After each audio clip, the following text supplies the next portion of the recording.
parce que... 12, Exode 12, Exode 12, oui.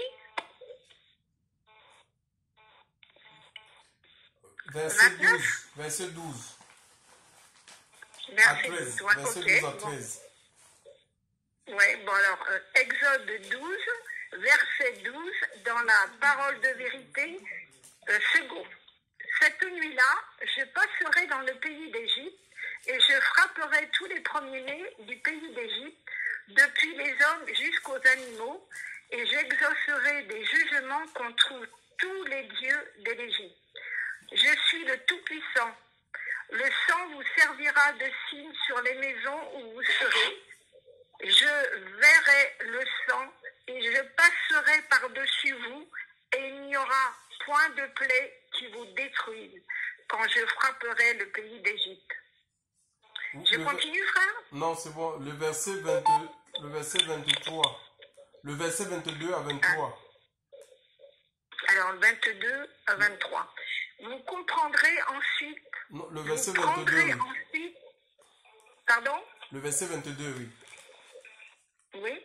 Vous prendrez ensuite un bouquet d'hysope pour vous le tremperez dans le sang qui sera dans le bassin et vous toucherez le linteau et les deux poteaux de la porte avec le sang qui sera dans le bassin.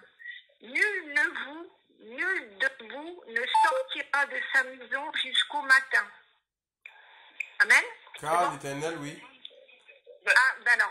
Ah ben, tu as dit oui. Quand l'Éternel passera pour frapper l'Égypte et verra le sang sur le linteau et sur les deux poteaux, l'Éternel passera par-dessus la porte et il ne permettra pas aux destructeurs d'entrer dans vos maisons pour frapper. Gloire à Dieu. C'est bon? Oui, c'est bon. Donc, ici, nous avons le Dieu qui prononce un jugement, qui décide, n'est-ce pas, d'exercer un jugement contre les dieux égyptiens. Vous savez que Israël était, n'est-ce pas, 4 générations d'esclaves. Donc 430 ans d'esclavage, de servitude. Et non seulement ils étaient esclaves, en même temps ils étaient tombés, ils étaient dépouillés de leur foi. La foi en leur père Abraham. Donc Abraham avec la foi au Dieu véritable. Et cette foi leur avait été transmise par Isaac, donc de père en fils. Isaac a transmis la foi d'Abraham, la foi en Dieu à Jacob, ainsi de suite les 12 tribus d'Israël. Et ceux-ci ont vécu en Égypte. Ils ont vécu en Égypte, ils ont grandi et ils sont devenus, quand comment il s'appelle, le fils de Jacob, le fils de Jacob qui fut gouverneur, le fils de Jacob qui fut gouverneur en Égypte, Joseph.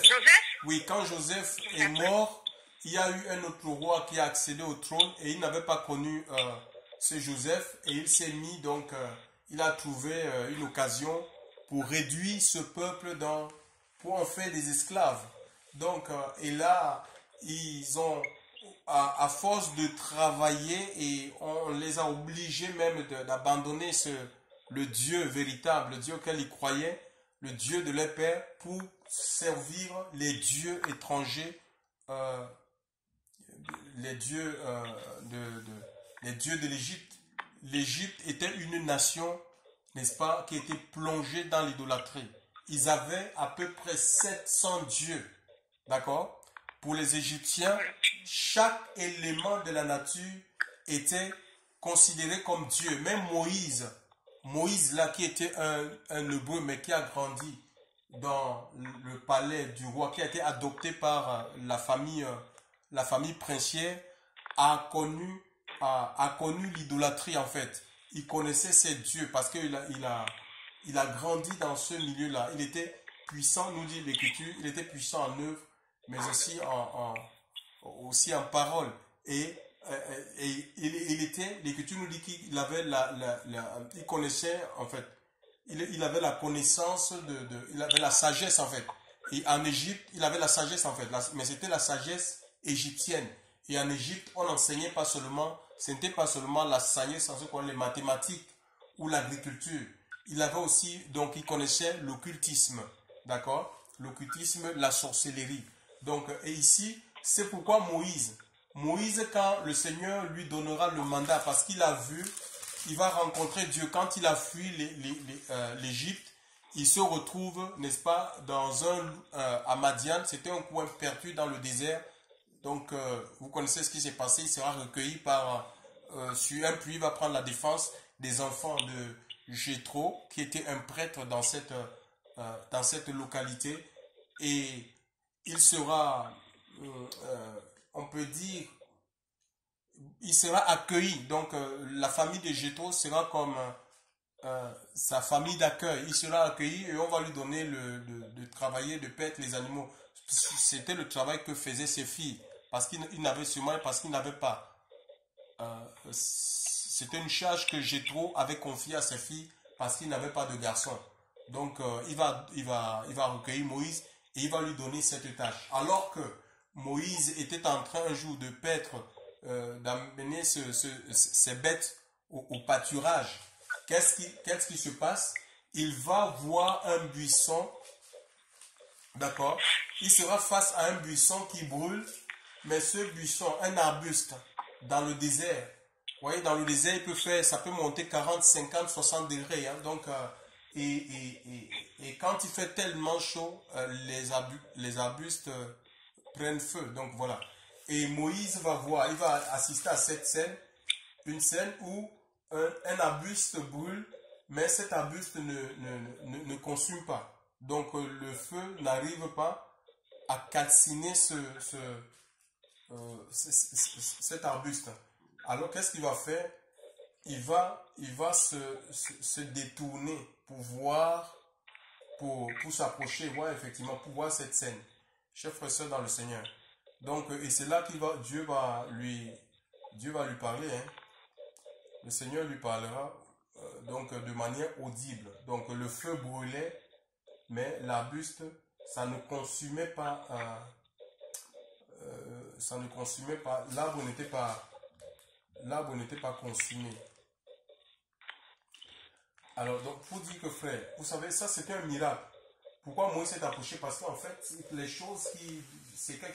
une expérience qui dépassait son entendement en fait. Donc, il n'avait pas de réponse à ça en fait. Le miracle, c'est un peu ça en fait. Le miracle, c'est un fait qui est réel, mais dont la science ou l'intelligence humaine ne peut pas expliquer. D'accord? Et normalement, nous, l'Église, premièrement, nous sommes appelés à être un peu comme ce buisson, cet arbuste-là. D'accord? Nous ne méritons rien. Tout est grâce. Hein? Que tu l'as reçu, si tu l'as reçu, pourquoi est-ce que tu vas te glorifier comme si tu avais reçu, tu es rentré dans une école pour recevoir le Saint-Esprit? Non, chers frères et sœurs. C'est l'orgueil des hommes qui font aujourd'hui que, parce que si l'orgueil prend place, c'est la chair. Hein? La chair prend le dessus, nous diminuons Dieu. Dieu va diminuer dans un milieu, dans une vie où l'orgueil prend le dessus en fait. Le moi prend le dessus. Dieu va diminuer. Dieu ne peut pas agir parce qu'il ne peut pas partager sa gloire avec nous. D'accord? Pour que le Seigneur se serve de nous, il faut que nous diminuions. Nous avons besoin de diminuer. C'est comme Jean le Baptiste au désert. Il va dire, il faut que je diminue pour que lui y croise. Parce qu'il y avait certains disciples qui ne comprenaient pas que, mais celui que tu as baptisé, comment tous vont à lui? Vous voyez? Comment tous vont à lui? C'est devenu aujourd'hui la guerre où on veut s'approprier les âmes, on veut s'accaparer les âmes, au lieu tout simplement de glorifier Dieu. Nous sommes sur la terre pour glorifier Dieu, chers frères et sœurs. Hein? Pas pour se servir de Dieu, pour nous glorifier. Mais on est sur la terre pour glorifier le nom du Seigneur. Gloire à Dieu. Donc le buisson brûlait, ce buisson ne consumait pas. Donc Moïse va se détacher de ce qu'il faisait, chers frères et sœurs, pour aller à la rencontre de ce buisson, pour voir de plus près, chers frères et sœurs, ce spectacle. Alors, pour dire que frère, l'église, les assemblées normalement doivent être des foyers où il y a la présence de Dieu. des foyers d'adoration, des foyers, nos vies doivent être des foyers de feu. En sorte que les gens doivent, c'est-à-dire, se détacher de tout ce qu'ils font, de ce qui les tient, de ce qui les retient. Vous voyez, on a un homme qui était retenu par quelque chose. Mais face à ce miracle-là, en fait, il vit quelque chose, un miracle, parce qu'il avait l'habitude de voir. C'était un homme qui était habitué au désert. Il était habitué à conduire le troupeau de son beau-père au désert. Et il assistait à ces scènes, de voir les buissons en feu et en même temps consumés, où il n'y avait plus rien. Mais là, c'était particulier. Là, il était face à un buisson particulier. Il voit à distance un buisson qui brûle, mais le buisson ne consume pas. Ça ne peut qu'attirer les regards, chers frères et sœurs. C'est la gloire de Dieu qui doit attirer les gens, qui doit amener les gens à suivre le Seigneur. Mais si dans une assemblée où il n'y a plus de gloire, à la place de gloire, ce sont les scandales sexuels, les scandales financiers, chers frères et sœurs, les scandales de toutes sortes. Hein? Ceux qui sont censés conduire le peuple de Dieu à Dieu, on amène, c'est la pédophilie, les prêtres qui font tout et n'importe quoi. Chers frères et sœurs dans le Seigneur. Mais le monde ne voudra pas. Le monde ne voudra pas. C'est la présence du Seigneur, c'est la gloire du Seigneur dans nos vies qui va amener les gens à se poser les questions. Mais ces gens-ci, ils ne parlent pas seulement de Dieu, mais il y a quelque chose en eux. Dites-nous vos secrets. Et en ces derniers temps, je crois que nous courons vers ces temps où le Seigneur veut visiter son Église. L'Église qui va s'humilier, chers frères et sœurs, par rapport au temps dans lequel nous sommes, cette Église va vivre la gloire de Dieu. Chers frères et sœurs, cette Église sera en feu. Cette Église sera en feu. Le Seigneur veut ramener les miracles. Il veut que les miracles reviennent. Il veut que les guérisons reviennent, chers frères et sœurs. Les guérisons authentiques. Chers frères et sœurs, reviennent dans son assemblée. L'Église, l'évangile n'est pas, nous ne prêchons pas, il ne voudrait pas que nous prêchions un évangile creux. Hein? Un évangile qui est vide, qui est vidé de sa substance. Un évangile vivant, qui transforme, qui ressuscite les morts. On prêche, les malades sont guéris. On prêche, les aveugles voient, les paralytiques se relèvent. L'évangile de Paul, l'évangile de Pierre. Chers frères et sœurs, on prêche, les âmes se donnent par millions au Seigneur. Ils se donnent à Christ. On prêche, les sorciers prennent leur gris-gris, leur fétiche, leur grimoire, leur livre mystique, ils les brûlent. C'est cet évangile dont il est question. Et Dieu veut le ramener, et cet évangile ne pourra être prêché que si l'Église se détourne, chers frères et sœurs, de ce monde. Hein? Se détourne de ce monde pour s'attacher véritablement au Seigneur, pour vivre, pour aller dans la présence du Seigneur, pour être dans la présence de Dieu. Hein? Moïse n'est pas allé vide. Il n'est pas allé vide en Égypte. Non, il est parti équipé. Hein? Et c'est au pied du Seigneur. Il est parti équipé, chers frères et sœurs. Quand il était face au buisson, qu'est-ce qui lui a été dit? Ôte tes souliers. Hein? Le Seigneur ne lui a pas dit, voilà, je te donne, voilà l'onction, vas-y. Ça dit, Dieu a scanné sa vie. Il y a eu le scanner qui est passé dans sa vie. Le scanner spirituel, les sandales, ça nous parle de quoi? La marche, le quotidien. Comment nous marchons? Nous voulons que Dieu se serve de nous de quoi? On est dans les habitudes, la routine. Chers frères et sœurs,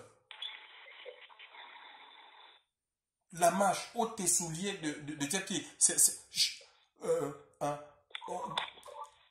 car le lieu sur lequel tu te tiens est une terre sainte. Donc c'est la sainteté, chers frères et sœurs. C'est la sainteté.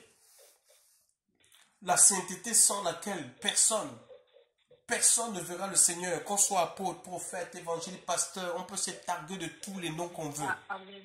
Grand ministère, la sainteté de Dieu, sans laquelle personne ne verra. Elle est intérieure et extérieure.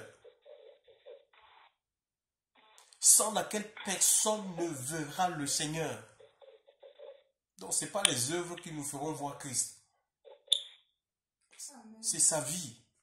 C'est sa vie parce que si on pense que ce sont les œuvres qu'on fait ici et là, on nourrit les pauvres, on fait ceci, mais les musulmans, ils font la même chose. Chers frères et sœurs. Même les marabouts, ils font les bonnes actions. Ils ont des temps où ils font, on appelle ça le salaka en Afrique. Ils ont des temps où ils font les bonnes actions.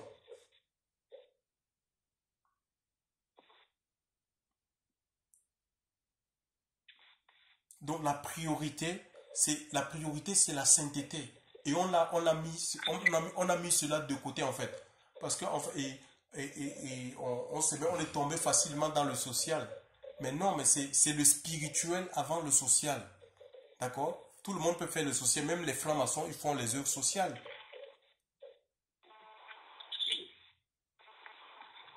C'est d'abord le spirituel avant le social.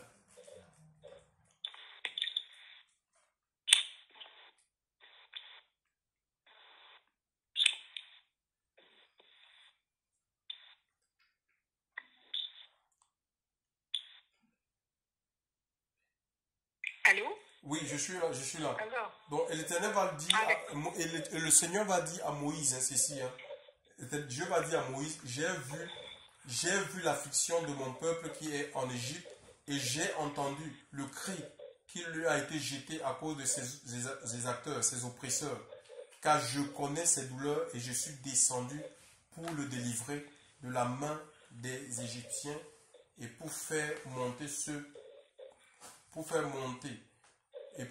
pour le faire monter de ce pays-là dans un pays bon et spacieux, dans un pays ruisselant de lait et de miel, dans le lieu qu'habitaient les Cananéens.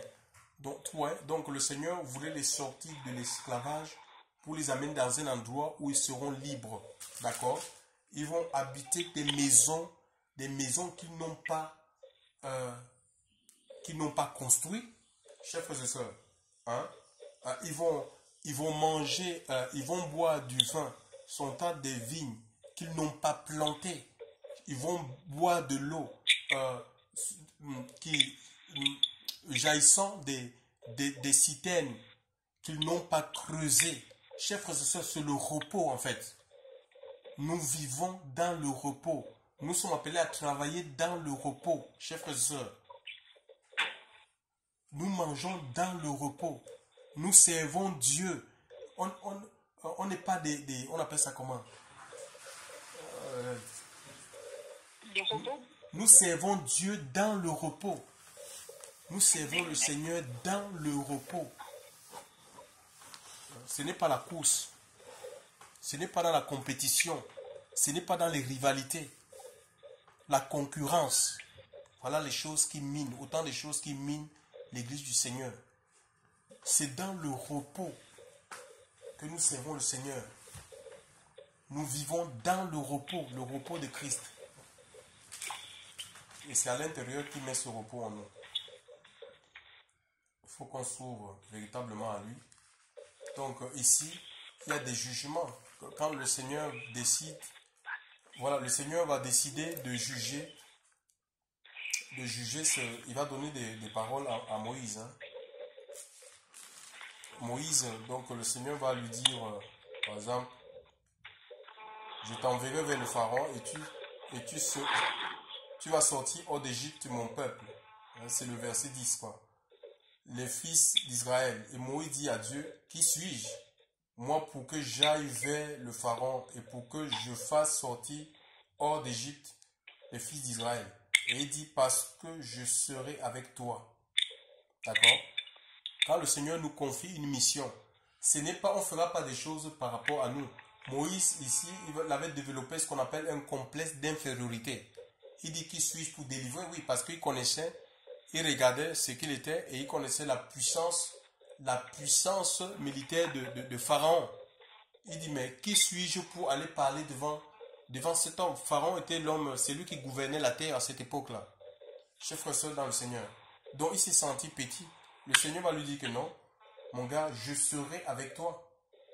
Donc c'est moi en toi qui va faire l'œuvre. Donnons la possibilité au Seigneur de travailler à partir de notre vie. C'est pas nous. On s'est mis trop en avant. L'église s'est mis trop en avant.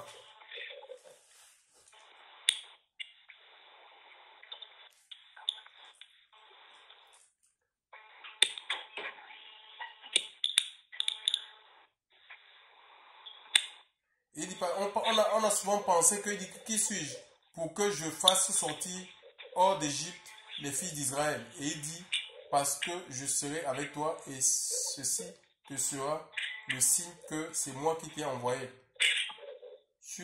Quand tu auras fait sortir le peuple hors d'Égypte, vous servirez Dieu sur cette montagne. Donc voilà, donc regardez un peu.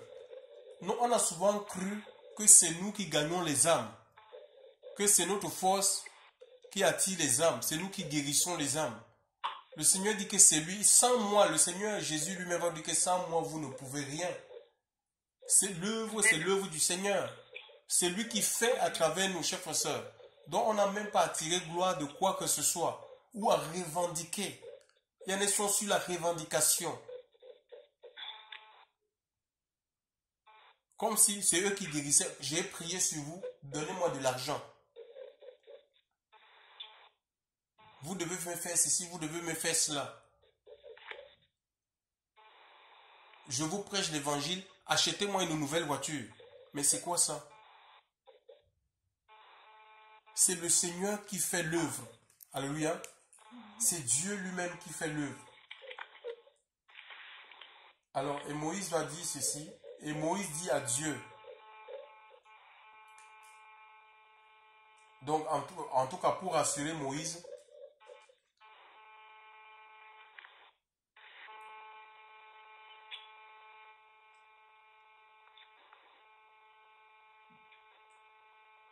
donc le Seigneur va lui donner plusieurs signes. Hein. Par exemple, pour le rassurer, n'est-ce pas?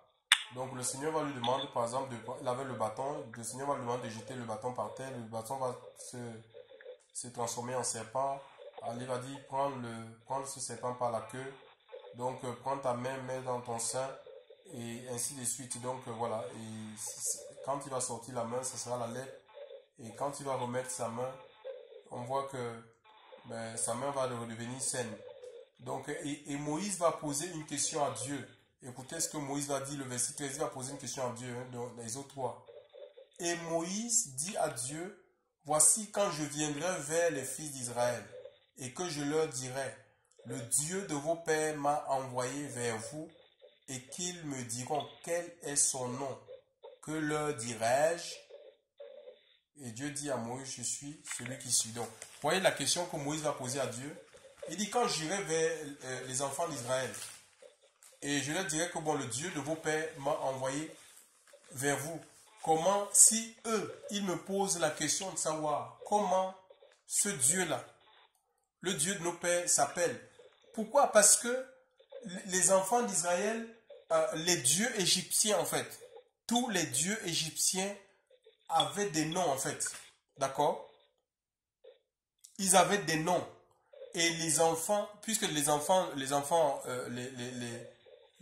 fils d'Israël qui étaient en Égypte, ils connaissaient, puisqu'ils étaient baignés dans l'idolâtrie. Ils adoraient, ils offraient des cultes à ces dieux. Donc ils connaissaient les noms de tous ces dieux, les dieux qu'ils adoraient. D'accord? Les dieux égyptiens. Et ils vont poser la question, mais dis-moi, je veux le nom du Dieu d'Abraham. Comment ce Dieu s'appelle? Moïse est la seule personne dans la Bible. La Genèse à l'Apocalypse, Dieu n'a jamais révélé à une personne son nom excepté Moïse.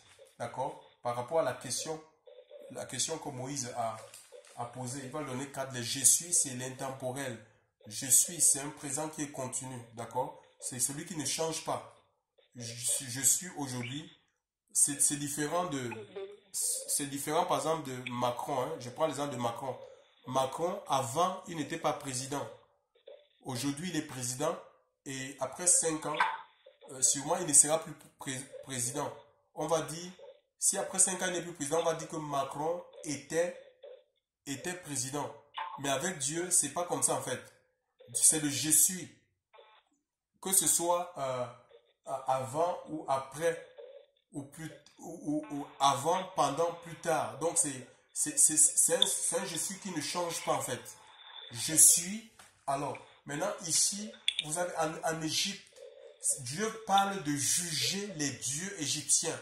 Parce que ces gens-là étaient tombés dans l'idolâtrie et ils adoraient, ils vouaient un culte à ces idoles-là. Sachez que ce n'est même pas l'idole en elle-même qui est un problème. Il y a les démons, il y a les esprits qui sont liés à ces idoles-là en fait. Et ce sont ces esprits-là qu'ils vénéraient, qui allaient demander secours. Parce que ces dieux-là, les dieux-là ont des puissances en fait, mais des puissances qui sont limitées. D'accord? Nous avons par exemple, j'ai recensé peut-être une dizaine de dieux. Je vais vous donner leur nom et ce que ces dieux étaient en capacité d'apporter dans la vie de ceux qui les vénéraient. Alors, nous avons par exemple Amon-Ré. Amon-Ré, c'était le père de tous les dieux. En Égypte, il y en avait 700. Donc, il y avait un dieu qu'on appelait Amon-Ré ou Amon-Ra. C'était le chef de tous les dieux ou le père de tous les dieux. Il commandait la vie des Égyptiens en leur offrant le calme et un sens aussi. Ça, c'était sa mission. C'était un sens à leur vie terrestre, mais aussi à l'au-delà. D'accord? Des gens qui voulaient un sens à leur vie. Aujourd'hui, il y a des gens qui adorent, et peut-être certains d'entre nous, nous sommes allés adorer ces dieux. Et ce Dieu-là il avait quelque chose. Il y avait une représentation. Hein. Il avait une représentation d'un homme. Il était représenté par un homme. Une statuette. Les gens, ils allaient vers cette idole-là pour offrir des offrandes afin de bénéficier quoi? Le calme et le sens, un sens à leur vie, une direction. Ceux qui avaient besoin d'une direction, ils se rendaient vers ce Dieu pour lui offrir des offrandes afin d'implorer son secours, d'implorer ses bonnes grâces. Donc, il y avait une autre divinité qu'on appelait par exemple Bastet.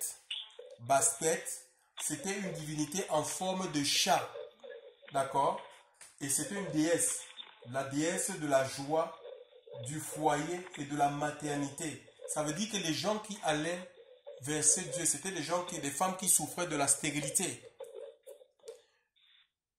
L'idolâtrie, le monde n'a pas changé. Hein. On vit dans un monde idolâtre, mes amis. Alors, ils allaient pour chercher la maternité, pour enfanter ceux qui souffraient de la stérilité, ceux qui avaient des problèmes dans le foyer aussi. Ils se rendaient vers ceux qui voulaient se marier. Ceux qui voulaient se marier, ils allaient vers ce Dieu. Ceux qui avaient des troubles, hein, des troubles intérieurs, tout ça quoi. Donc, ils allaient vers ce Dieu pour implorer les grâces, les faveurs de cette déesse. Il y avait Osis. Osis, c'était...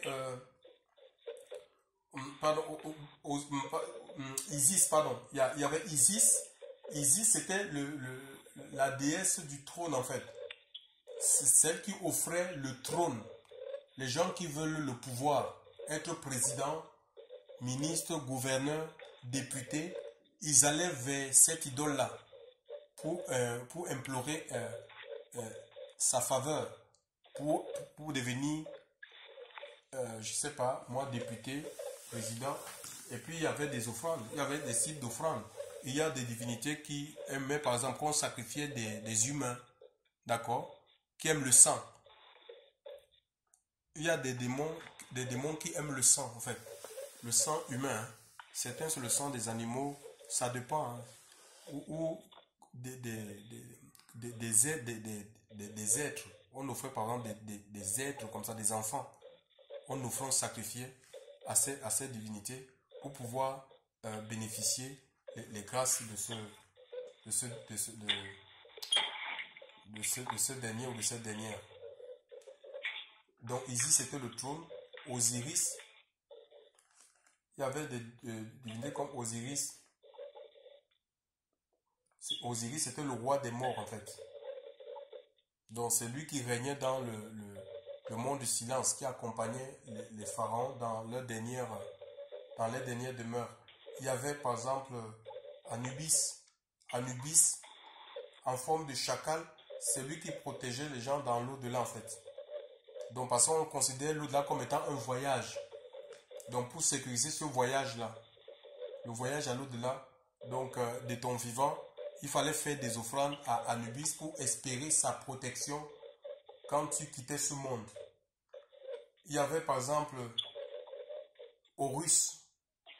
Horus, c'était la divinité donc c'était le dieu de la guerre, en fait. Hein. C'était le dieu de la guerre, divinité de la guerre et de la chasse. Donc pour les gens qui allaient mener des conquêtes, conquérir d'autres territoires, hein, comme les Moïse, comme ça, ils ont parfois eu recours à ce démon-là, en fait, pour qu'il leur donne la force de vaincre leurs ennemis, chers frères et sœurs dans le Seigneur. Horus. Alors il y avait les Seth, il y avait un autre qu'on appelle Seth. Seth, c'était la divinité qui contrôlait le désert, en fait, qui protégeait les dangers du désert. Les gens qui empruntaient le désert pour aller d'un coin à un autre, ils offraient des sacrifices à ce dieu. Nous avons Geb. Geb, c'était le père des serpents. Donc, il était représenté, il y avait un serpent il y avait l'œil qui voit tout, l'œil de la franc-maçonnerie, là. L'œil de la franc-maçonnerie, la rose quoi. L'œil qui voit tout. Donc, Geb, là,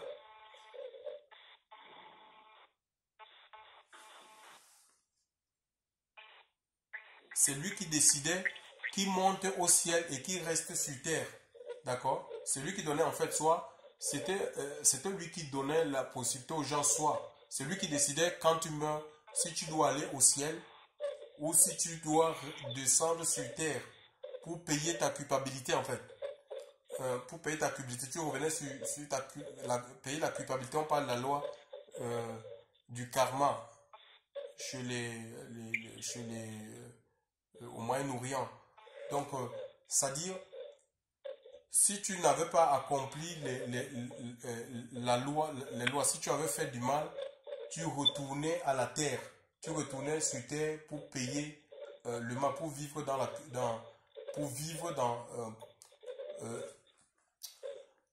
pour être tourmenté pour être tourmenté par la culpabilité, quoi. C'est lui qui décidait ça.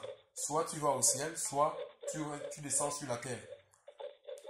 Il y a aussi, par exemple, Thoth, c'était le dieu lunaire.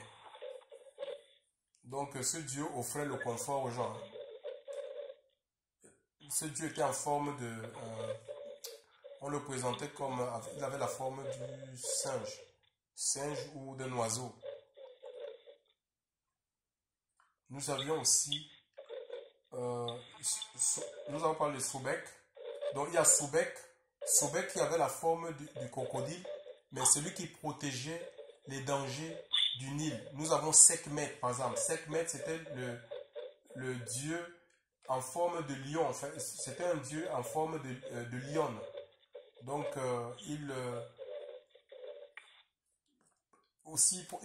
donc c'était une divinité de la guerre, en même temps la guérison. Guerre et guérison. Donc, les gens qui étaient malades, ils se rendaient vers cet esprit-là pour obtenir la guérison. Ça n'a pas changé. Aujourd'hui, peut-être on n'a pas des statuettes un peu comme en Égypte, mais les gens vont, à travers les marabouts, à travers les voyants, ils travaillent avec des esprits. Parce que les esprits qui étaient derrière ces divinités égyptiennes-là, ils ne sont pas morts. Hein. Les démons ne meurent pas. Personne n'a le pouvoir de tuer les démons. Hein. Le Seigneur ne nous a jamais dit qu'on peut tuer les démons. On chasse les démons. Jésus lui-même, il a chassé les démons. Les démons, on ne les tue pas, on les chasse. D'accord? Mais ils sont là. Donc voilà, et on voit, si dans vos boîtes aux lettres, vous allez remarquer, vous recevez des petites tracts, des petits flyers où certains marabouts qui se présentent ou grands voyants spécialistes dans le charme, retour vers l'être, capacité de ramener l'être qu'on aime. Donc ça veut dire que ce monsieur, il a recours à Bastet en fait. Ouais. Et toi, si tu vas vers lui, ça veut dire qu'il va te lier à ce démon. Israël donc était dans ces cultes-là. Comprenez par exemple ce démon, par exemple je prends l'exemple de Sobek qui était en forme de crocodile, que peut-être son sanctuaire, son temple soit à côté du Nil. D'accord? Ça veut dire quoi? Ça veut dire que les gens qui adoraient ces dieux, ils se rendaient. Il va se rendre à une certaine heure, soit 4 heures du matin, pour aller vers le Nil, aller offrir des sacrifices à ce démon. Sans parler de, par exemple, les personnes qui adorent le dieu du désert. Seth. Je ne sais pas, peut-être il fallait aller là-bas, je ne sais pas où, à 7 heures du matin ou à 8 heures du matin, pour aller faire son rituel. Donc il fallait sortir pour aller dans les hôtels, là où les démons là étaient, les statuettes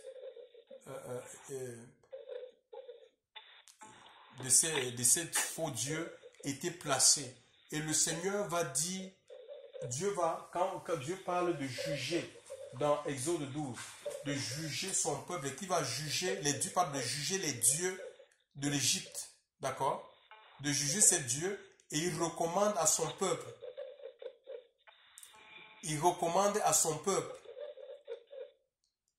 de rester dans les maisons, d'accord? De rester dans les maisons. Nous avons lu le verset 23. Le verset 23 d'Exode 12, il est dit, non, le verset 22 d'Exode 12, il est dit, et nul d'entre vous ne sortira de la porte de sa maison jusqu'au matin. D'accord? Ça veut dire que celui qui tentait seulement de dire, ça dit que c'est comme si Dieu les a privés de toutes ces divinités-là, quoi. Il ne fallait pas qu'ils aillent. Donc les Égyptiens qui se rendaient, ils rencontraient quoi? L'ange de la mort. Ils rencontraient l'ange de la mort. Donc il fallait supporter. Chers frères et sœurs, on peut lire Ésaïe 26, verset 20 à 21.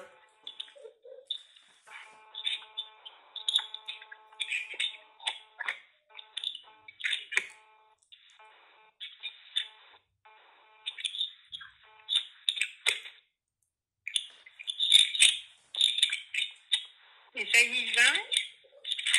26. Tu veux répéter? Ésaïe 26. Ésaïe 26. Et verset combien? 20 à 21. 20 à 21. Alors, Ésaïe 26, 20 à 21 dans la parole de vérité second. Va, mon peuple, entre dans ta chambre et ferme la porte derrière toi. Cache-toi pour quelques instants jusqu'à ce que la colère soit passée. Oui, mais il y avait la colère de Dieu, en fait, sur les dieux égyptiens. Il y a l'ange de la destruction qui passait, chers frères et sœurs. Il fallait que le peuple reste confiné. C'est l'ordre qui avait été reçu. Alléluia. Il ne fallait pas sortir la Bible nous dit l'Écriture nous dit jusqu'au matin.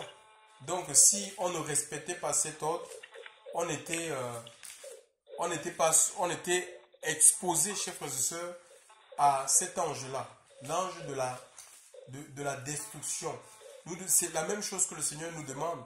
Hein? Donc, on doit rester enfermé, chers frères et sœurs, d'accord? Rester enfermé jusqu'à ce que la terreur passe. Donc ça demande d'être patient, persévérant. C'est pas évident. C'est une condition qu'on ne connaît pas. Et comprenez que c'est la même chose sur le plan spirituel. Chers frères et sœurs, en même temps, on est sécurisé. Ils étaient sécurisés. L'ange ne pouvait pas rentrer là où il y avait le sang sur les poteaux et les linteaux, chers frères et sœurs. L'ange n'avait pas accès à cette maison-là. Si ceux qui étaient dans la maison sortaient de la maison, ils étaient exposés, chers frères et sœurs, à la mort. D'accord? Aujourd'hui, mais si quand on se retire de la main du Seigneur, de l'obéissance, il fallait obéir à ce commandement, rester persévérant dans l'obéissance jusqu'à ce qu'on voie l'accomplissement. Il y a un passage, je vais le chercher dans le livre d'Hébreux. Hébreux 10. Chers frères et sœurs, il nous faut être persévérants. C'est que vous avez besoin de la persévérance. Chers frères et sœurs, il ne faut pas être dans la précipitation. Hein. Amen, amen.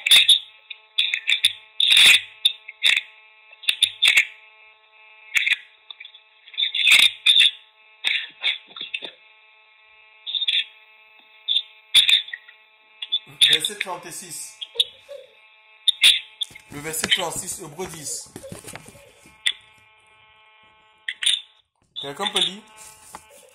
Oui, Hébreux 10, quel verset? Verset 36, verset 36. Pardon? Verset 36. Merci. Alors, chapitre 10, Hébreux 36.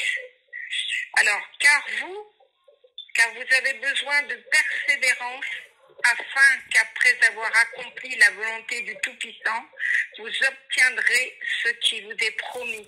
Voilà, le Seigneur, la volonté Encore un peu de temps. Oui, la volonté de Dieu, c'était quoi? C'était qu'il reste confiné jusqu'au... Oui, dans la persévérance. Jusqu'au matin. Donc, la volonté de Dieu, c'était l'ordre qu'ils avaient reçu, de rester jusqu'au matin. Et ici, nous disent que nous avons besoin de la persévérance. Et là, il faut être persévérant. Il faut être patient. D'accord? Parce que la nuit c'est 12 heures. Hein? Donc, il fallait rester persévérant. Alléluia. Rester patient. C'était une nuit, chers frères et sœurs. Alléluia. Toute la nuit. Donc, ceux qui avaient ces jeunes-là, imaginez un peu, vous avez de certaines heures où vous avez décidé qu'à ces heures-ci, je dois me retrouver avec des amis pour prendre, je ne sais pas moi, l'apéro. Et nous avons vu une dame où on a interdit à une dame tout à l'heure, en suivant l'émission, donc elle voulait inviter des personnes. On a dit, madame, moi, vous ne pouvez pas. Donc on l'a interdit d'inviter des gens, tu vois, dans sa maison. C'est comme ça, il faut qu'on suive les règles en fait. Hein? Et Dieu se sert des choses naturelles comme ça pour nous enseigner les réalités spirituelles en fait. Donc vous avez besoin de la persévérance. Restez attaché à Dieu, persévérant dans l'obéissance, dans l'instruction que vous avez reçue. Parce qu'il y en a beaucoup qui se plaignent. Ils disent que Dieu ne les entend pas. Oh, ça Dieu ne vit pas la bénédiction, mais ils vivent aujourd'hui ils sont avec le Seigneur, demain ils font à leur tête. Ça ne marche pas comme ça avec le Seigneur. Hein? Ce n'est pas un gris-gris. Il faut rester persévérant. Alléluia. Persévérant, quelles que soient les situations, ce qui se passe. Je ne lâche pas la main du Seigneur. Je n'arrête pas d'obéir à Dieu. Hein? Ainsi, persévérant jusqu'à l'accomplissement de la promesse. Parce que le matin, l'ange devait partir et le peuple devait sortir du pays pour entrer dans leur héritage. Chers frères et sœurs dans le Seigneur. C'est comme ça. Et nous, il y a plusieurs manières que le Seigneur nous sort. Hein. Dieu nous déconfine en fait. Il nous déconfine de deux manières. D'accord? Là, nous sommes sur la terre là. Dans le livre de Matthieu, par exemple, Matthieu 24, verset 13, il est dit que c'est celui qui persévérera jusqu'à la fin. D'accord? Hein? Celui qui persévérera jusqu'à la fin. Celui qui va rester attaché à Dieu, obéissant à sa parole, jusqu'à la fin. De quoi? Jusqu'à la fin, c'est-à-dire quand le Seigneur va venir, si on est encore de ce monde. Jusqu'à la fin aussi, c'est si le Seigneur n'est pas encore venu et que le Seigneur ne trouve plus utile de te garder sur la terre, ça veut dire qu'il te prend par la mort. C'est une forme de libération. Tu meurs dans la foi, d'accord? Dans la foi, persévérant dans la foi, jusqu'à ce que tu quittes ce monde. Si le Seigneur n'est pas venu, mais si le Seigneur vient, il faut que tu te trouves dans la foi. C'est comme ça. C'est des deux types de confinement qu'on va connaître.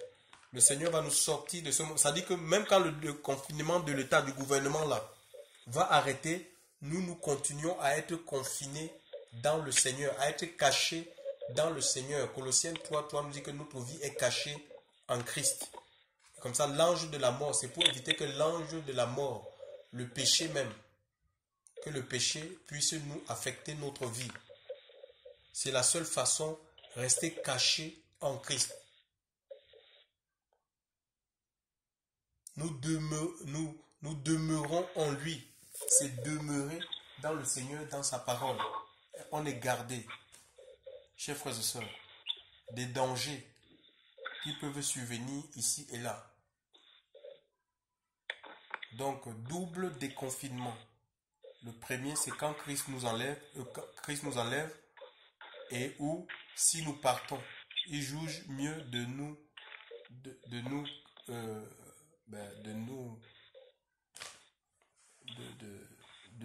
quitter de ce monde, parce que notre mission est terminée. Donc, dans les deux cas, nous devons rester tout simplement, nous devons demeurer. C'est pas dans la religion, c'est pas dans les rites religieux. Non, c'est demeurer dans l'obéissance. L'obéissance vaut mieux que les sacrifices. Ce n'est pas les sacrifices que Dieu nous demande. D'accord? C'est l'obéissance. L'obéissance, et l'obéissance doit te pousser à faire des sacrifices qui sont agréables à Dieu, où tu n'as pas à te prévaloir de quoi que ce soit, chers frères et sœurs, dans le Seigneur. Donc ici, les dieux de l'Égypte devaient être jugés. Dieu voulait, donc il a privé ces enfants-là qui allaient adorer ces dieux-là, chers frères et sœurs. Et nous étions aussi du nombre. Nous adorions ces dieux. Hein, les dieux, au point, on a une société qui a fait de nous des esclaves. Nous sommes esclaves avec des contrats modernes, des contrats d'exploitation, les contrats de précarité. Vous pensez que c'est quoi? Pourquoi on fait des contrats de précarité? C'est pour maintenir les gens dans l'esclavage, qu'on accepte n'importe quelle condition de travail parce qu'on a peur. Hein? Sans parler des banquiers qui nous ont liés avec des crédits pas possibles. On est obligé de travailler pour adorer le Dieu hors argent parce qu'il faut payer. Hein? Les vêtements, c'est esclave de maquillage. Hein, esclave des vêtements. Il y a un frère qui disait qu'il a ses deux pyjamas, il ne se pose même pas la question de savoir qu'est-ce qu'il va porter aujourd'hui. Hein, on a créé des complexes comme ça. Même pour sortir, on fait attention, le regard des autres. Ce qui nous préoccupe, c'est le regard, comment les autres vont nous voir. Chers frères et sœurs, ce qui est important, c'est le regard de Dieu. C'est le regard de Dieu dans ma vie. Alléluia. C'est pas qu'est-ce que il faut que les gens m'apprécient. On est prêt à s'endetter, à prendre tout. Même à faire des crédits même pour des faux ongles, des faux cheveux, pour les vêtements, pour les chaussures, pour les sacs. C'est ça qui rend, à un moment donné, les gens ils sont obligés de tomber dans la dépression. Il y en a ceux qui font 4, 6, 7 boulots. L'homme n'est pas né pour... l'homme ne vit pas pour le travail, chers frères et sœurs. L'homme ne vit pas pour le travail. Hein. On travaille pour subvenir à nos besoins. Aujourd'hui, on le voit avec cette pandémie. Les gens, ils sont enfermés dans leur maison. Tout le monde, personne n'a envie de mourir. Personne n'a envie de mourir. Hein? Et ça ne peut que confirmer les paroles du Seigneur. Hein? Qui dit, si vous avez le corps, que la vie est plus que le vêtement. Hein? C'est dans le livre de Matthieu 6. Matthieu 6.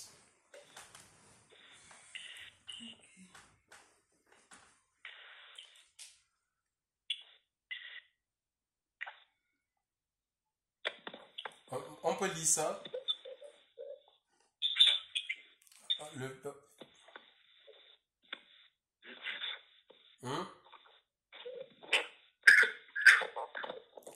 C'est écrit, ne soyez pas en souci pour votre vie, de ce que vous mangerez et de ce que vous boirez, ni pour votre corps de quoi vous serez vêtu. La vie n'est-elle pas plus que la nourriture et le corps plus que le vêtement? La vie, c'est plus que la nourriture. Et les gens sont prêts. Les gens sont prêts à faire n'importe quoi parce qu'ils veulent manger. D'accord? Il y en a ceux qui se prostituent pour manger. Ceux qui se prostituent parce qu'ils veulent les habits, ils veulent les nouvelles chaussures. Ils font des choses sales. Chers frères et sœurs, ils sont dans la drogue. Mais la vie, c'est plus que cela. Et aujourd'hui, les gens, qu'est-ce qu'ils cherchent? Ils cherchent à protéger leur vie parce qu'ils n'ont pas envie de mourir. L'homme n'a pas été créé pour mourir, en fait. Tu vois? Et chacun veut. Mais il y a plus que cela. Il y a la vie de Dieu en nous que nous devons conserver à tout prix, chers frères et sœurs. Hein? Il y a le Saint-Esprit que nous avons reçu, que nous devons garder à tout prix, qu'on ne doit pas attrister. Alléluia. Hein? Donc, c'est les morts en Christ. Il y a la vie en Christ en nous. Et ce sont les morts en Christ qui vont ressusciter. Nous devons vivre dans le Christ, mourir dans le Christ. Alléluia. Mourir en Christ. Gloire à Dieu. Gloire au Seigneur. Donc, restons persévérants, attachés à Dieu. Et ce que le monde est en train de vivre, c'est voulu, c'est permis par le Seigneur. D'accord? C'est permis par le Seigneur. J'ai lu un passage aujourd'hui. Donc, où, imaginez un peu, il peut arriver par rapport à cette pandémie, parce que les voies du Seigneur sont insondables. Peut-être que le Seigneur veut, Dieu peut, par cette pandémie, vouloir révéler la véritable Église. Hein? Imaginez un peu, dans du temps de Darius, il était roi. Il avait succédé à comment il s'appelle? Cyrus, le roi Cyrus. Et Cyrus avait fait écrire un édit qui était oublié dans la maison des archives, que Israël devait, ça parlait de la reconstruction. Moi, j'ai pas compris ce que tu as dit, Jean-Georges. Ça parlait de la reconstruction du temple de Jérusalem. Tu as vu un message aujourd'hui, j'ai pas compris du tout. Hein, tu dis? Mon téléphone qui marche pas. Tu n'as pas compris quoi? Ben, ce que tu as dit aujourd'hui, tu as vu un message, excuse-moi, j'ai pas bien entendu, à cause de mon téléphone, excuse-moi. Oui, je suis en train de dire que j'ai lu un passage, pas que j'ai fait un message, j'ai lu un passage de l'écriture où Cyrus avait écrit dans la maison des archives, il avait laissé certaines recommandations que Israël devait reconstruire le temple de Jérusalem parce qu'il avait été, Nebuchadnezzar avait mis en feu et en sang Jérusalem, on avait détruit ce temple-là et les instruments du temple étaient emmenés dans la maison de son Dieu, Nebuchadnezzar. D'accord, oui. D'accord. Et Cyrus il avait écrit un ordre de son vivant que Israël devait reconstruire et que ce temple devait être ramené. Alors il y a les prophètes, il y a des prophètes qui ont rappelé cela, qui ont rappelé par courriel au roi Darius. Et Darius a fait, qu'est-ce que ce roi a fait? Il a demandé, donc c'était le prophète Zacharie et autres, donc et Agé, donc ils ont fait une lettre à Darius, quoi, et Darius a donné un ordre. Il a donné un ordre qu'on a cherché dans la maison des archives, et effectivement, on a trouvé ce document qui demandait, qui traitait de la reconstruction du temple. Et il va donner l'ordre que tous ceux qui se reconnaissent comme juifs, qu'ils aillent et que lui-même il pourvoirait pour la construction en ce qui concerne les matériaux. Et moi, j'étais en train de voir, donc j'ai essayé de faire une analogie. J'ai dit, mais actuellement où nous sommes confinés, nous on dit qu'on est chrétiens. Si, imaginons un peu que le Seigneur peut éclairer, on appelle Macron. Il est président, mais c'est Dieu qui l'a établi. Hein. C'est Dieu qui établit les autorités. C'est lui qui permet qu'il soit président. Même s'il fait des lois antéchrist, sachez que ces lois elles servent la gloire de Dieu. Elles sont là pour révéler le Seigneur. Le Seigneur va se servir même de ces lois apostates pour révéler sa grandeur, qu'il est Dieu. Imaginez un peu que si le roi, là, le président Macron, passe à la télévision et disent que oui, moi, président Macron, j'ai vu un livre, la Bible, et que dans cette Bible, que ceux qui se reconnaissent être disciples du Seigneur, voici les signes qui vont les accompagner. À mon nom, ils chasseront les démons, ils parleront de nouvelles langues, s'ils boivent des breuvages mortels, cela ne leur nuira point, ils imposeront les mains aux malades, les malades seront guéris. La France peut arriver à un état de saturation, où même les médecins, ils meurent. Ils meurent du corona. On apporte comme ça que les médecins meurent et ils désertent. Ils ne peuvent plus. Et maintenant, s'ils disent que voilà, ceux qui se reconnaissent, les gens, c'est dans la Bible, notamment c'est des chrétiens qui utilisent la Bible. Que ces chrétiens qui se reconnaissent être disciples du Seigneur, enfants de Dieu, je leur donne la responsabilité d'aller imposer les mains à tous ceux qui sont atteints du Covid-19. Combien seront prêts à l'état où nous sommes là? Combien seront prêts à aller à l'hôpital? Il y aura des désertions. Les gens vont dire, hey, pardon, pourtant c'est écrit. Il y a des gens qui auront peur, qui ne voudront pas, parce qu'ils ont dit, non, je risque de mourir comme ça, j'attends que Dieu me parle. Non, mais Dieu nous a déjà parlé dans sa parole. C'est écrit. Si on est disciple, ben, on s'y engage. On s'engage, on obéit, c'est comme ça. Le Seigneur ne va pas te parler dans quelque chose qu'il a déjà dit dans sa parole. J'attends que Dieu me demande de prier. Mais Dieu, alors qu'il te demande de prier sans cesse, hein, il a traité le problème de jeûne et de la prière dans la Bible. Tu ne veux pas jeûner. J'attends que Dieu me dise de jeûner. Non, mais ce sont des fuites en avant, chers frères et sœurs, dans le Seigneur. Il y en a peu. Peu. Pourquoi? Parce que notre vie n'est pas totalement gagnée par l'Esprit de Dieu, en fait. D'accord? Notre vie n'est pas totalement entière. On n'est pas totalement à Dieu. Parce que si on est totalement à Dieu, on va s'engager, on va crier de joie. On va dire, enfin, il a compris. Et moi, je suis en train de réfléchir. Est-ce que c'est pas mieux d'écrire au président? Hein, Marie-Thérèse? D'écrire au président qu'on est une association et nous croyons en Dieu. L'envoyer même on appelle ça comment?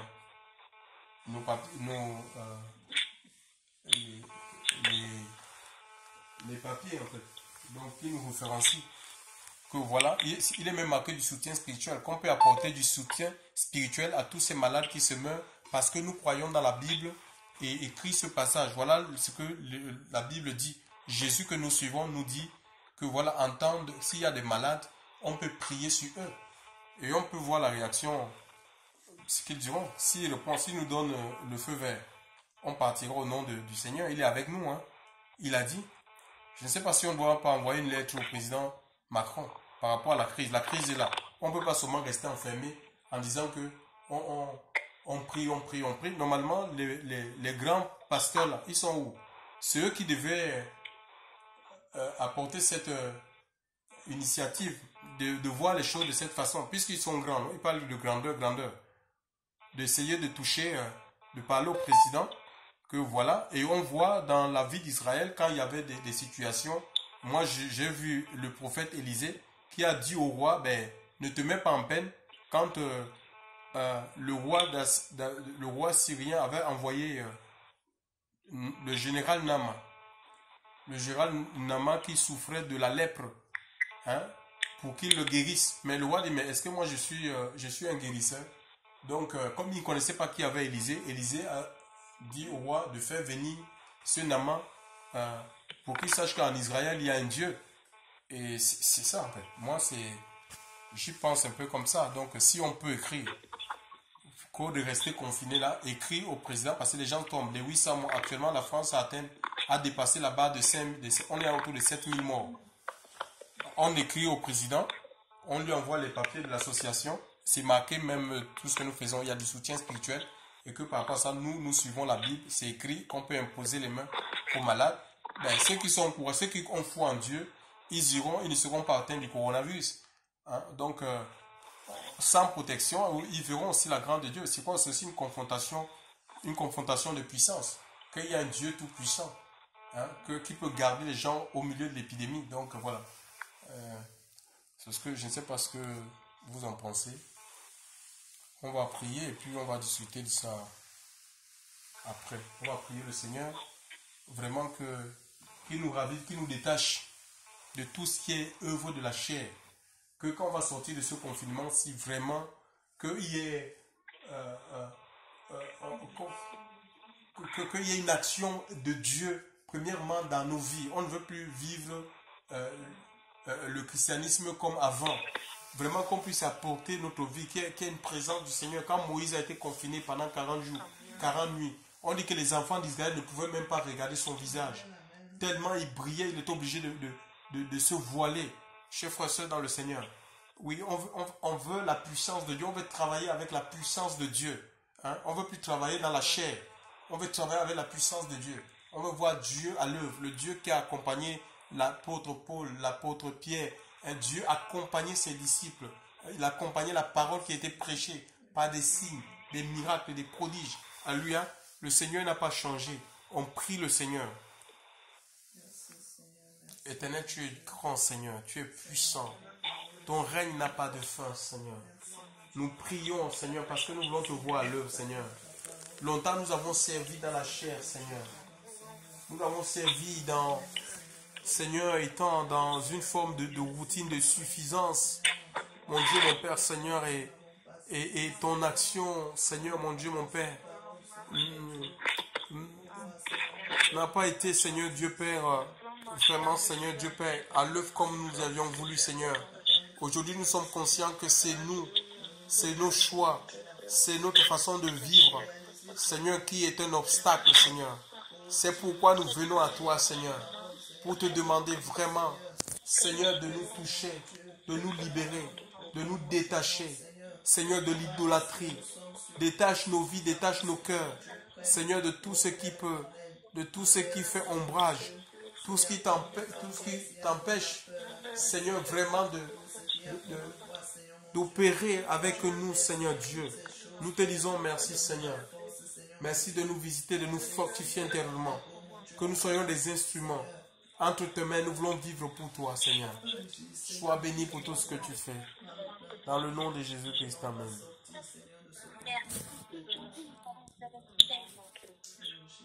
Amen, amen, amen, amen.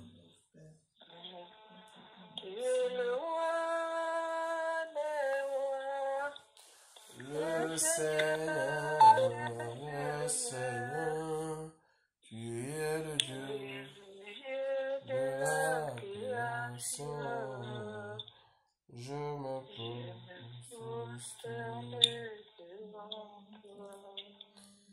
tu es le roi. Oh Seigneur, tu es le roi des rois, Seigneur. Tu es le Dieu au-dessus de tous les dieux. Tu es le Dieu capable.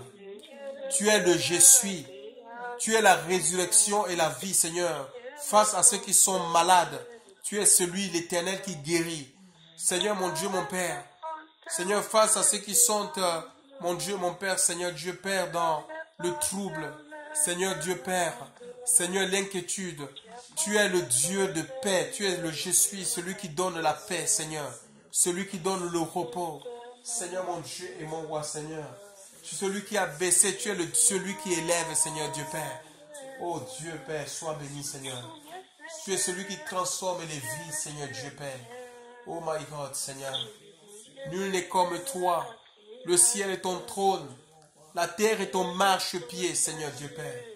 Sois béni, Seigneur, pour l'immensité de ta grandeur, Seigneur. Sois béni, Seigneur, mon Dieu, mon Père, pour ta puissance.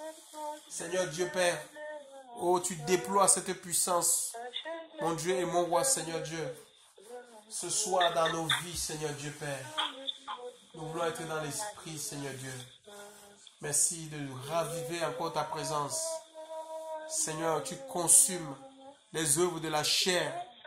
Seigneur, mon Dieu, mon Père, Seigneur Dieu, nous te disons merci, Jésus. Le Dieu de la création, je me pose devant toi. Infidèle, si ta cuisse il est écrit, le roi des rois, Seigneur des seigneurs, je me prosterne devant toi.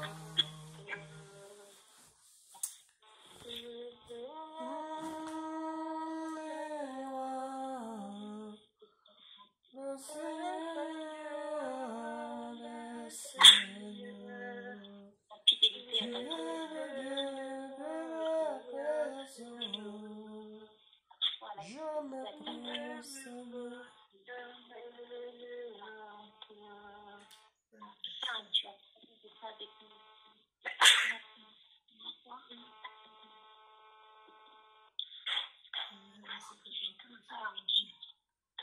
connecter à cette énergie, Seigneur. Laisse ton armée, Seigneur. Comment nous allons nous attendre? Comment nous allons entendre la trompette? Comment allons-nous avoir la foi pour l'enlèvement? Si ce petit chemin nous partons, Seigneur, nous attendons l'enlèvement, nous attendons, Seigneur, le son de la trompette. Il faut que nous soyons connectés à toi et pas aux choses de ce monde. Et pas aux mensonges, Seigneur, de l'Antichrist. Nous devons être connectés à toi pour entendre ce son, Papa. Que tu viendras, Seigneur, nous prendre, ton épouse, nous préparer. Toi, ce fléau qui va nous mettre par terre, Seigneur. Nous sommes connectés à ton esprit, à toi, être attentif, Seigneur. Tu es plus grand que ça, Père. Tu nous fais la racine qui est forte, Père. C'est la racine qui est forte. Pas l'homme, ce n'est pas ce monde, ce n'est pas la société, ce n'est pas ça. C'est la racine qui est forte. Nous sommes enracinés en toi. Le grain de blé ne meurt. Il ne peut porter du fruit. Et la foi est un fruit, Papa. La foi est un fruit de l'esprit. Merci pour la récolte que tu viens chercher, Seigneur Dieu, des fruits mûrs, des fruits matures qui sont parvenus à maturité. Tu ne viens pas chercher une étienne qui n'est pas mûre. Oui, de parvenir à maturité. Nous comprenions saisissions ta parole. Oh, Seigneur, je ne t'entends moi. Je veux saisir ta parole. Saisir cette lumière pour notre pensée. Alléluia, Père. Glorifie-toi, Seigneur, au milieu de tout ça. Alléluia. Amen, amen, amen. Oh là, amen. Tu es le Dieu tout-puissant, Seigneur. Le Dieu capable. Merci, Jésus.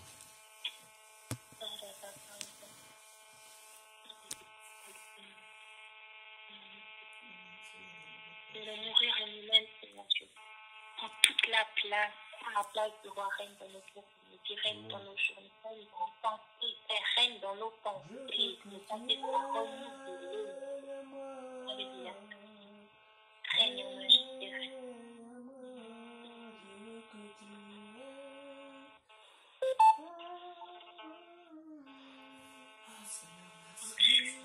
Règne en nous, Seigneur.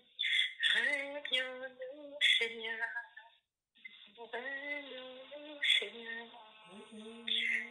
Règne en nous, Seigneur.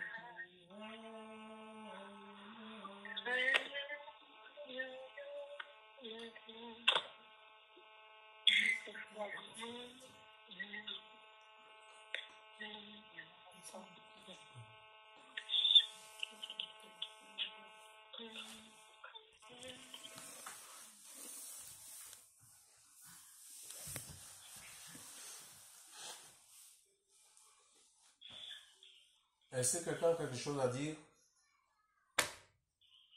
Notre sujet apporté. Question? Réponse?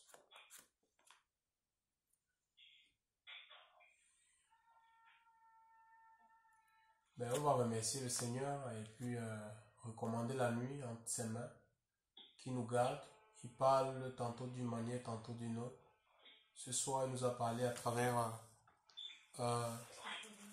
sa parole et vraiment de rester confiné, chers frères et sœurs dans le Seigneur, même après le confinement, rester confiné dans le Christ Jésus jusqu'au matin. Alléluia. Donc voilà, c'est sa volonté. La volonté de Dieu, c'est qu'on reste jusqu'au matin. Jusqu'au matin. Donc, et là, la promesse s'accomplit. Donc, dans le livre de Apocalypse, par exemple, Apocalypse 22, verset 16, il est dit, hein, Apocalypse 22, verset 16, il est dit, moi, Jésus, j'ai envoyé mon ange pour vous rendre témoignage de ces choses dans les assemblées. Moi, je suis la racine et la postérité. Hein, j'ai suivi tout à l'heure une sœur qui priait en disant que c'est la racine qui porte. Donc nous avons besoin d'être portés par la racine. D'accord? Nous sommes un peu comme des plantes dans le jardin de Dieu, dans le champ de Dieu. Et la racine qui va nous porter, qui va nous soutenir, hein, en sorte que les vents soufflant, nous pouvons tenir, nous pouvons résister. C'est Christ. Alléluia. Parce que ce qui est bâti par le Seigneur et pour le Seigneur, ça résiste à tout. D'accord? Ça résiste à toute forme d'épreuve.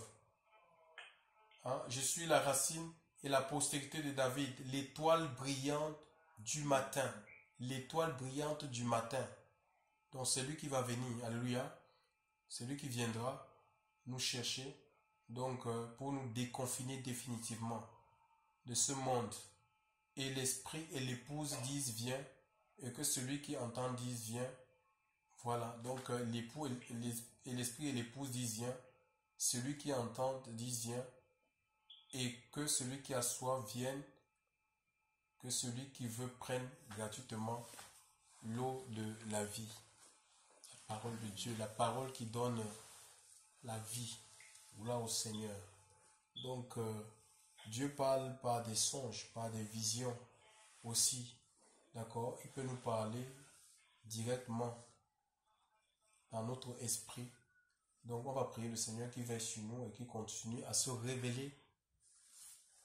Qui continue à se révéler à nos cœurs.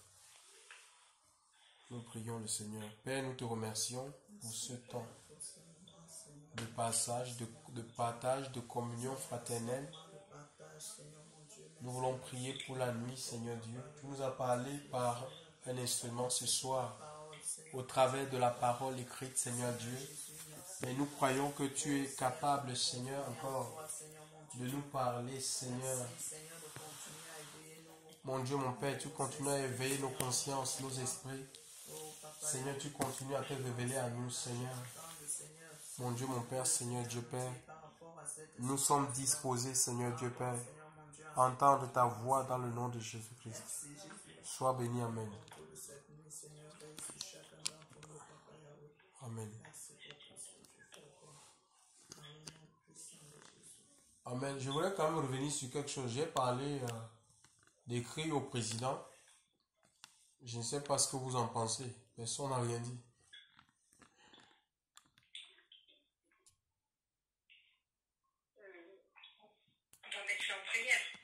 Non, mettre quoi? Si tu l'as reçu, tu l'as reçu, frère? Mais j'ai eu ça dans mon esprit comme ça. Donc, et j'ai lu ça, c'est dans la Bible, c'est des scènes qui se sont passées dans la Bible. Rien ne nous empêche de prier. Et maintenant, si c'est quelque chose qui vient de Dieu, le Seigneur va toucher le cœur du président pour donner son accord ou pour ne pas le donner. Donc, pendant que nous, on va prier, les gens vont continuer à mourir. Peut-être c'est des gens qu'on devait apporter le soulagement. Il n'y a rien à perdre. C'est parce que des décisions et des mesures sont prises. Le Seigneur a dit, vous imposerez les mains aux malades. Donc, ça veut dire qu'on n'a rien, on a passé, il n'est pas spécifié le type de maladie. Ça veut dire que même le coronavirus, c'est pas seulement les gens qui souffrent d'un petit palu ou qui ont, j'ai mal au pied. Oui, on prie. Ça veut dire qu'on peut imposer les mains sur des personnes qui ont le coronavirus. Disons, dites-moi un peu, imaginez un peu que maintenant on décide de déconfiner les gens, on nous laisse aller libre comme ça. On a la possibilité de faire l'évangélisation. Face aux malades du corona, on va dire non. Toi, tu vas me contaminer, je ne peux pas t'imposer les mains. C'est des questions. Comme il est interdit. Attends, frère, excuse-moi, je voudrais comprendre, mais on va prier, ça c'est sûr. Mais comme c'est interdit de sortir, donc on est en confinement, il est interdit d'aller voir même ceux en EHPAD, dans les maisons de retraite ou de rentrer à l'hôpital, comment on ferait? Oui, mais écoute, mais est-ce que vous... Marie-Thérèse, si le président donne son accord, écoutez, si le président donne son accord, ça veut dire qu'on aura une dérogation. Donc on aura... Ils vont donner un papier et il va donner un papier si la police si on est, par exemple, interpellé par la police, on va le présenter. Donc voilà, nous sommes Oui, mandaté par le président. Par le président pour le faire. C'est comme ça. C'est pas... Oui, oui, on est mandaté, mais après, il faut que donc les médecins et les infirmières... Mais qu'est-ce qu'ils vont... Il est courant... Mais Marie-Thérèse, si c'est le président, on a un mandat de le faire. Le président, il va écrire, il va signer. Le médecin, c'est qui devant le président? C'est le président qui décide. Oui, mais au niveau médical... Quel niveau médical? Est-ce que tu... Si les médecins, s'ils sont débordés, imaginons on arrive à une situation de saturation où les médecins, d'abord il y a les médecins qui sont en train de mourir, mais ils peuvent continuer à mourir en cascade là, où on ne contrôle plus rien, on ne gère plus rien. Et maintenant, bon, normalement, les pasteurs devaient écrire, puisqu'ils font des guérisons, ils parlent des guérisons, Dieu qui guérit toutes les maladies. C'est écrit dans la Bible. Si on a la possibilité, par le biais du président, je ne vois pas si des médecins qui sont complètement déboussolés, sont désorientés, ne savent pas quoi faire. Est-ce que c'est eux qui vont vous résister, ils ne vous résisteront pas déjà de par votre mandat. Donc, ils vont vous laisser faire. C'est bien. Alléluia, alléluia. On va se mettre en prière et on va recevoir comme toi, frère. Non, mais est-ce que c'est un problème de recevoir comme moi? Moi, je ne peux pas dire que j'ai reçu, je lis la Bible. Voici les signes qui accompagneront ceux qui auront cru. J'ai dit, on écrit au président, on est une association chrétienne, nous faisons du soutien spirituel, ça consiste en l'imposition des mains sur les malades, tous les malades, y compris ceux qui sont atteints du coronavirus. Marc 16, verset 16 à l'appui, nous voulons votre autorisation. Est-ce que vous nous permettez d'aller vers les malades pour les imposer les mains? Il y a eu la peste en une année, je ne sais pas, dans les années 800. Il y a un pasteur au nom de Gélec. D'accord? J'avais même mis ça dans le truc. Le monsieur, c'était la peste et ça tuait les gens. Allô? Allô? Oui. Oui. Ça tuait les gens. Il a imposé les mains. Les gens, ils étaient guéris. Donc, moi, je crois en Dieu. Je crois en la puissance de Dieu. Je crois que Dieu est capable. Il n'a pas changé. Celui qui a utilisé ce pasteur à cette époque-là, il peut le faire. Est-ce qu'il a changé? Il n'a pas changé. Le monsieur n'a pas été atteint de la peste. Au contraire, il avait révolutionné les gens. Tout le monde s'est tourné vers Dieu. Donc, Dieu fait des miracles. Hein? Donc, il ne faudrait pas qu'on limite ce Dieu. Et le Seigneur fera des choses en fonction de comment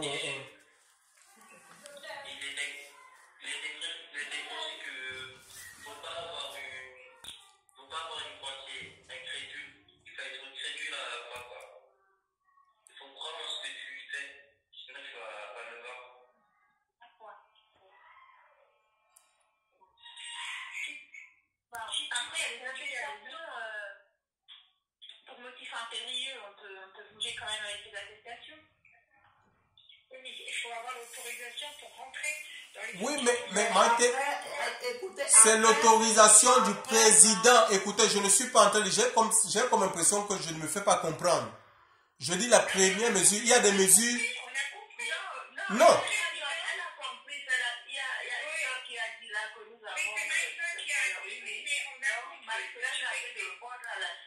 Ah. Merci Rosalie, merci.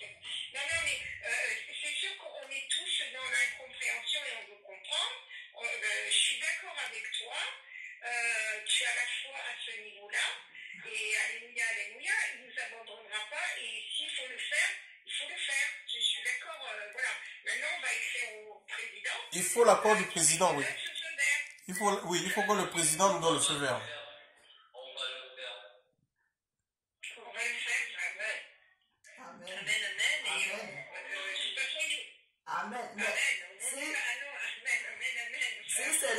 Si c'est la volonté de Dieu, donc le Seigneur va toucher, on n'a même pas à se poser des questions, on aura fait notre part. Si c'est la volonté de Dieu, le Seigneur va toucher le président et Dieu va mettre tous ceux-là qui doivent aller dans les hôpitaux, vont se sentir concernés. Dieu va mettre la conviction dans leur cœur. Le président ne peut pas empêcher les œuvres du Seigneur, impossible. Non, elle a bien dit si c'est la volonté de Dieu. Oui, donc la c'est pas sa volonté, le président peut le suivre. Voilà. Ah oui, le Seigneur guérit aussi, on peut prier par téléphone pour les malades aussi. Oui, mais tout le monde n'a pas le téléphone. Ici, On a envie de poser un acte de foi. En tout cas, moi, j'ai pas peur. On a envie de poser un acte de